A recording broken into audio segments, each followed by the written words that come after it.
આજે તારો સમય કાલે મારો આવશે ફેમ લોકગાયક વિજય સુવાણાની મુશ્કેલીમાં વધારો થયો છે। 30 થી વધારે લોકો વિરુદ્ધ અમદાવાદના ઓઢવ પોલીસ સ્ટેશનમાં ફરિયાદ નોંધાઈ હતી। મળતી વિગત પ્રમાણે એક જમીન દલાલે ગાયક વિજય સુવાણા અને તેમના ભાઈ સહિત 30 થી વધારે લોકો વિરુદ્ધ ફરિયાદ નોંધાવી છે। 2020 થી ચાલી રહેલા મનદુખને લઈને આ લોકો દ્વારા મારી નાખવાની ધમકી આપવામાં આવી હતી। સાથે જ ફરિયાદીના ભાગીદારને પણ ફોન કરીને તેઓ ધમકાવતા હોવાનો આક્ષેપ ફરિયાદી દ્વારા કરવામાં આવ્યો છે। તો 15-20 ગાડીઓ લઈને હુમલો કરવામાં આવ્યા હોવાનો આરોપ પણ ફરિયાદીએ પોતાની ફરિયાદમાં નોંધાવ્યો છે।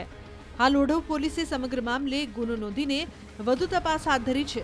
આ મામલે સીસીટીવી પણ પોલીસને મળ્યા છે, જેમાં જોઈ શકાય છે કાળા કલરની એક ઇનોવા કારમાંથી રસ્તા પર કેટલાક શખ્સો ઉતરે છે અને ત્યાંથી આગળ ગયા બાદ તેઓ પરત આવીને કારમાં સવાર થઈ પૂરપાટ ઝડપે ઇનોવા કાર હંકારી મૂકે છે। તો અન્ય એક દ્રશ્યમાં પણ જોઈ શકાય છે કે રસ્તાના ખૂણા પર 2 ગાડીઓ ઊભી રાખવામાં આવી છે અને કેટલાક શખ્સો ઊભા છે। તો એકના હાથમાં લાકડી જેવો હથિયાર પણ જોવા મળી રહ્યો છે। ત્યારે આ સમગ્ર મામલો અમદાવાદના ઓઢવ પોલીસ સ્ટેશને પહોંચ્યો હતો। ઓઢવના જ એક જમીન દલાલે ફરિયાદ નોંધાવી હતી, જેમાં મનદુખને લઈને મારી નાખવાની ધમકી આપ્યાનો આક્ષેપ કરાયો।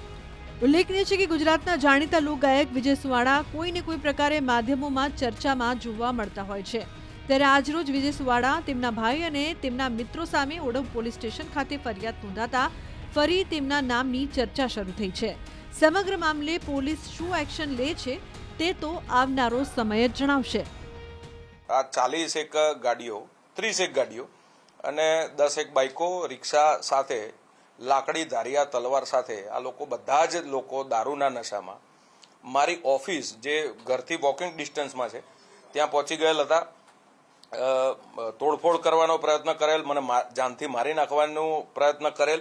આથી 4 વર્ષ પહેલા એમના ઘર તરફથી કોઈનો મારામાં મેસેજ આવ્યો। મેં સામાજિક 4 આગેવાનોને બોલાવી અને જાણ કરેલ કે ભાઈ આ વ્યક્તિનો મેસેજ આ પ્રકારે આવેલ છે। એ પછી એને મારા વિરુદ્ધમાં ઈર્ષા ખૂબ થઈ ગયેલ। પછી એને રાજનીતિ સાથે લેવા દેવા નહોતું। ભૂતકાળમાં મેં એને ખૂબ સહયોગ કરેલો છે, સપોર્ટ કરેલો છે અને એના પ્રોગ્રેસ માટે પણ મેં ખૂબ સહયોગ કરેલ છે। પણ એને પછી આ ઈર્ષા થઈ ગઈ કે ભાઈ રાજકારણમાં મારે પણ જોડાઈ જવું જોઈએ। પછી આમ આદમી પાર્ટીમાં જોડાયો। અમારા નેતાઓને અલગ અલગ પ્રકારે એન કેન પ્રકારે ગાળો આપવામાં પણ એના વિડીયો તમે જોયા હશે। એ પછી એ સેટિંગ કરી અને ભાજપમાં આવવાનો એને પ્રયત્ન કરેલ। પછી ભારતીય જનતા પાર્ટીમાં આવી ગયેલ। પછી એનો એવો વિશ્વાસ એના મગજમાં એવું રહેતું કે ભાઈ આ વ્યક્તિ ભાજપમાં ના હોવો જોઈએ, એટલે મને અલગ અલગ પ્રકારે ભાજપમાંથી નીકળી જવા માટે દબાણો કરતો અને આ ધમકીઓ આપવાનો પ્રયત્ન એને કરેલ અનેક વાર। બિલકુલ રાજકીય કિન્નાખોરી। એની એવી ઈચ્છા છે કે હું રાજનીતિમાં ક્યાંય હોવો જ ના જોઈએ, એવી એ બિલકુલ રાજકીય કિન્નાખોરી છે। જી, મેં પ્રદેશના મારા જે નેતૃત્વ છે એમને મેં જાણ કરેલ કે આવી આ ઘટના બનેલ છે। પ્રદેશ નેતાએ મને વિશ્વાસ અપાયો કે ભાઈ તમે ચિંતા કરશો નહીં અને ફરિયાદ નોંધાવો। મેં ફરિયાદ નોંધાવી। ઝઘડાનું મુખ્ય કારણ તેઓ લોકો 2020થી એકબીજાના સંપર્કમાં હતા। ત્યારબાદ તેઓને અંદરો અંદર જે મનદુખ થયેલું હતું, જે મનદુખના આધારે તેઓ એકબીજા સાથે બોલવાનું બંધ કરેલું હતું અને ત્યારબાદ 1 મહિના અગાઉ પણ એ બંને ફોન ઉપર બોલાચાલી થયેલ હતી। ત્યારબાદ ગઈ તારીખ 18/8ના રોજ ફોન ઉપર બોલાચાલી થયેલ હતી। તે બાબતનું અંગત મનદુખનું કારણ છે। હમણાં તાજેતરમાં જ ઓઢવ પોલીસ સ્ટેશનમાં મારા વિરુદ્ધ એક ખોટી એફઆઈઆર દર્જ કરવામાં આવી છે, જે વિશે હું 1-2 વાત કહેવા માગું છું ગુજરાતની જાહેર જનતાને કે મિત્રો, આ દિનેશ દેસાઈ નામનો વ્યક્તિ સસ્તી પ્રસિદ્ધિ મેળવવા માટે 3-4 વર્ષથી મારા પાછળ પડી ગયો હતો। મને હેરાન કરતો હતો, મારા જોડે ખંડણી કરતો હતો, ઉઘરાણી કરતો હતો અને મને એવું કહેતો હતો કે મારી સત્તા બહુ છે, મારી પહોંચ બહુ ઊંચી છે અને હું ગમે તે કરીશ, હું તને ગમે ત્યાં ભરાઈ દઈશ, હું તને કાર્યક્રમો નહીં કરવા દઉં, સ્ટેજ ઉપર નહીં ચડવા દઉં। આ બધું એનું કરવા પાછળનું માત્ર એક જ કારણ છે કે અમારી સમાજની દીકરીઓને એ અવારનવાર હેરાન કરતો હતો, જેની ફરિયાદો 5 થી 6 મારા જોડે આવી, જે વિશે અમે સામાજિક કાર્યકરો એના ત્યાં મોકલ્યા।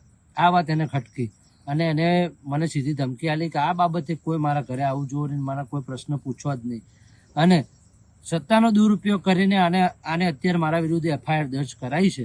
પણ મિત્રો, સમય અને સંજોગ જ્યારે પણ બનશે, હું લોકોને કહું છું કે આ મેટરમાં હું કોઈ ઇન્ટરફિયર હતો નહીં, હું હાજર નહોતો નહીં, માત્ર ખોટી એફઆઈઆર દર્જ કરાઈ છે અને એને એવું પણ મને કીધું છે કે મારી પહોંચ એટલા સુધી છે કે હું ગમે તે રીતે તને ભરાઈ દઈશ અને ગમે તે રીતે હું તને મારીશ, બધી જ ધમકી, મને ટોટલી મારવા સુધીની એને ધમકી આપેલી છે.